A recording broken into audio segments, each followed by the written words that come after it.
Hello, this is Julian with Coffee Reviews, and today we'll be reviewing the Elida Estate Falda, wash processed Panama from Datura Coffee. And there's the box right there. And Datura, based out of Paris, France. And once again, they are one of our most featured European coffee roasters on this channel, and that is largely because Airworks does bring them in quite often, and as a result, we do have plenty of opportunities to pick out whichever coffee from them we're interested in reviewing, and this one did catch my interest largely because of how much I enjoyed it when we reviewed it from September earlier this year. So it'll definitely be interesting to compare Datura's version of this coffee, as this right here is day 64.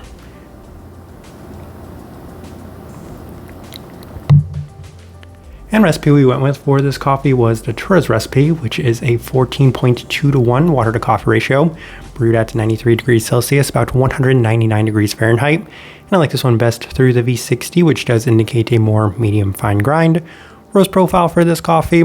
Once again, Datura is definitely one of the lighter roasting European coffee roasters out there.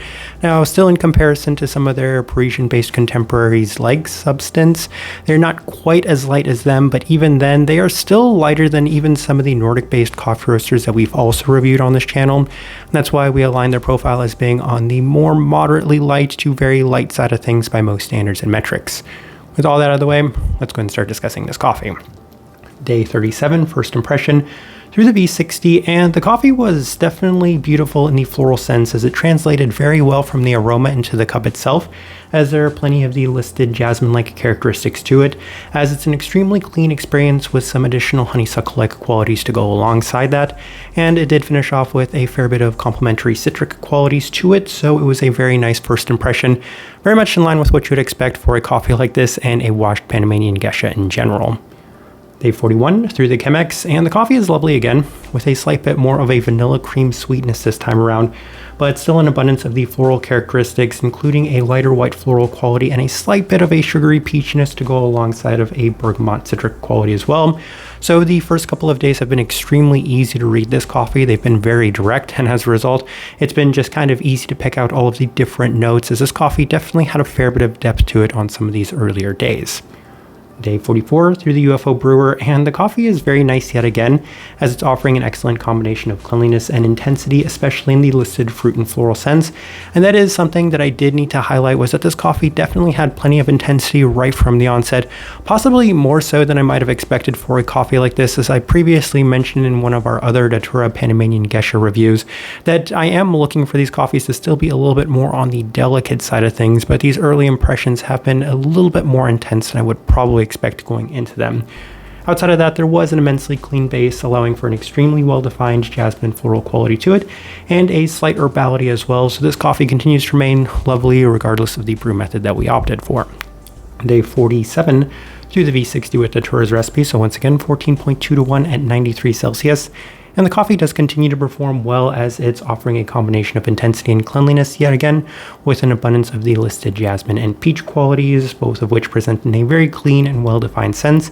A bit of additional citric qualities to it, as this coffee did feel like it was improving with time and with the adjustments that we did make, as this was definitely one of the better days that we'd experienced, and as of this moment, all of the days we'd experienced of this coffee were pretty nice.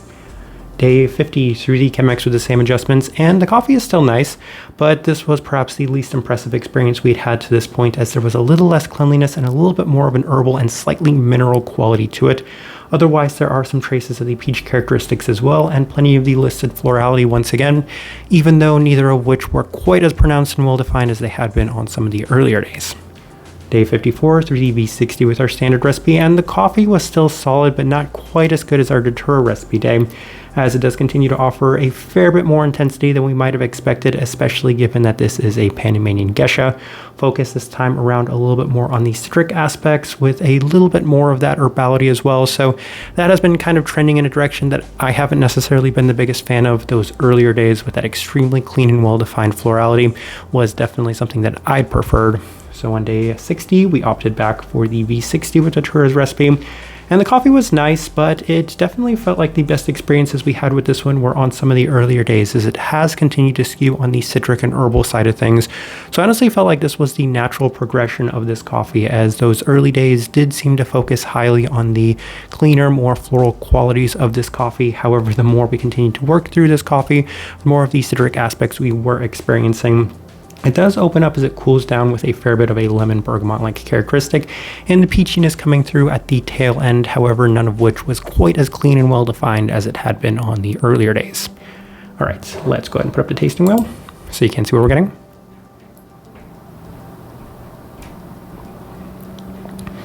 And we have quite a few level 4s, so let's go through those. We will start with the finish level 4. And the finish of this coffee, as mentioned, is quite nice, given that there are some of these stone fruit characteristics to this one.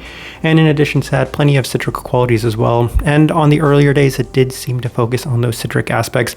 But the more we worked through this coffee, the more abundant it was throughout the entirety of the experience of the coffee. We might get into that a little bit later, but early days, you can experience maybe a little bit more of the floral characteristics and citrus, but the later days, we were getting just a slight bit more of that peachiness and a little bit more of the citrus as opposed to that florality.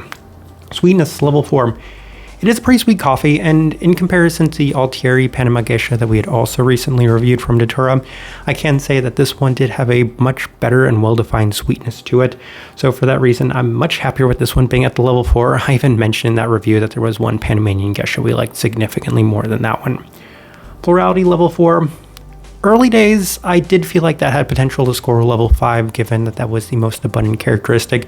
It was much more prominent in the aroma on the earlier days, so I don't necessarily think that that aged particularly well in this coffee, as the aroma itself wasn't quite as pronounced even when we were brewing this coffee too. So I do think that that might have been a factor as to why the coffee shifted in the direction that it did the more we worked on it, but even then, it's still a pretty floral forward experience, even if it's become a little bit more citric dominant. Citrus fruit, level 4. Of course, I mentioned the two characteristics, lemon, bergamot, qualities that you can expect quite a bit when it comes to Panamanian geshas. And early days, yes, they're there, but they're much more subtle. Later days, much more dominant, and the most prominent characteristics within this coffee. Stone fruit, level 4, perhaps a little generous, and I can see a little bit of those lighter peach qualities and characteristics given the sugariness of this coffee. So level 4 is where we opted to put that. We'll go through a couple more things real quick, starting with the acidity, level 3. A little bit brighter than I might have expected, but even then, it's still a little bit more subtle and toned down. What's the word people like to use for a little bit more of a toned down brightness? But either way, not necessarily quite as high as one might expect, given the very strong citric qualities of this coffee. Body, level 2. Definitely not the most amount of body, but again, we're working with a Panamanian gesha. I think the big important part of that body is that it's not at that level 1 mark. It's not overly tea-like. There's just a little bit more of a silkier, more heavy body to it in comparison to the average Panamanian gesha. And then the last and most important thing worth discussing, cleanliness, level 4. I feel like that was definitely a result of this coffee aging, as on the early days, those two things, the cleanliness and the florality, were both scoring a level 5. If I would have made it the tasting wheel on those earlier days, then I could probably guarantee that it would score those things. However, it just didn't seem to hold true throughout the entirety of the time working on this coffee. I feel like the second time we brewed it with the V60, so using Datura's recipe, that was by far the best it had been and could easily hit level 5 for both of those marks. However, it could just be maybe a little bit of a brewing error, but from that point going forward, I was never able to replicate that, which is what, the day 50 mark going forward. So that's kind of interesting, definitely worth noting. But outside of that, as I'm looking at this tasting wheel, I do think it is a pretty good representation of what we were getting from this coffee. All right, so my overall thoughts and impressions of this coffee. As mentioned in that Altieri review, I definitely had a pretty strong preference for this coffee. However, when I made that comment, that's when this coffee was trending in a much more positive direction than it ended up being. While I still had a very strong preference for this coffee over that Altieri Panama gesha, I do have to say that the September version of this coffee was one that I enjoyed a little bit more, and I probably could have highlighted the profile comparison of the two, because it did feel like the September version of the Elida Estate Falda was just a little lighter, Of course, we did pick out an extra light version of that coffee, and that might have contributed to it. And it might have contributed to the longevity of that coffee being a little bit longer than this one, given that that coffee did seem to improve each and every time we brewed it. But this coffee did seem to have a little bit of a fallout point a little earlier than we might have expected. Even then, pretty nice coffee, but again, these are Panamanian geshas, so I hold them to a much higher standard than I do any other coffee out there. Type of person I would suggest this coffee to. I feel like if you have liked the Elida estate coffees recently, then this one's a very nice fit for you because it does skew a lot in the direction that you would expect for a coffee like this. Very clean, very floral, very citric forward. However, with the caveat that it probably does need to be consumed a little bit earlier, given that there is a little bit of a transition on the later days. Outside of that, it was offering plenty of depth, especially in the floral sense, which is what we were also experiencing with the other Elida estate Faldas that we reviewed. So that's kind of the best direction I can point somebody towards on this one, and also the best way I can leave this review. If you by chance had an opportunity to try this coffee, I'd love to know your thoughts and impressions of it as well. If you're enjoying the content, give this video a like, subscribe if you're not already subscribed. This right here has been a review of the Elida estate Falda, wash processed Panama from Datura Coffee. Thank you for watching.